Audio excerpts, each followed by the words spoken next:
کیا آپ جانتے ہیں کہ بچھو کی پیدائش کا عمل کتنا دردناک ہوتا ہے؟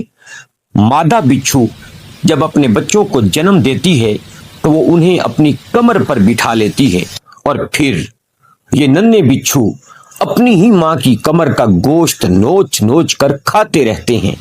ماں سب کچھ خاموشی سے سہتی ہے، یہاں تک کہ وہ بچے تو چلنے کے قابل ہو جاتے ہیں، مگر ان کی ماں وہ کھوکھلی ہو کر مر جاتی ہے۔ آج ہمارے معاشرے کا المیہ بھی کچھ ایسا ہی ہے۔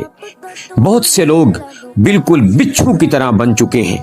والدین اپنی اولاد کی خاطر دھوپ بارش دن اور رات کی پرواہ کیے بغیر خون پسینہ ایک کر دیتے ہیں، انہیں اچھی تعلیم، شادی اور چھت دینے کے لیے اپنی جان بھلا دیتے ہیں، لیکن افسوس جب یہی بچے بڑے ہوتے ہیں تو ان کے پاس دنیا بھر کے لیے وقت ہوتا ہے مگر اپنے بوڑھے والدین کے لیے نہیں۔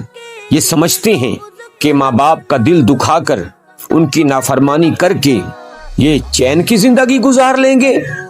یاد رکھیے، والدین اپنی محبت میں آپ کو معاف کر بھی دیں، لیکن وہ رب جس نے جنت ماں کے قدموں تلے رکھی ہے اور والدین کا درجہ اتنا بلند کیا ہے، کیا وہ آپ کو معاف کرے گا؟ اللہ کا قانون اٹل ہے، مکافات عمل ہو کر رہتا ہے۔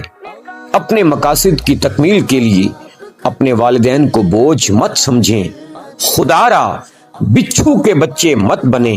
اس سے پہلے کہ دیر ہو جائے اپنے والدین کی قدر کیجیے۔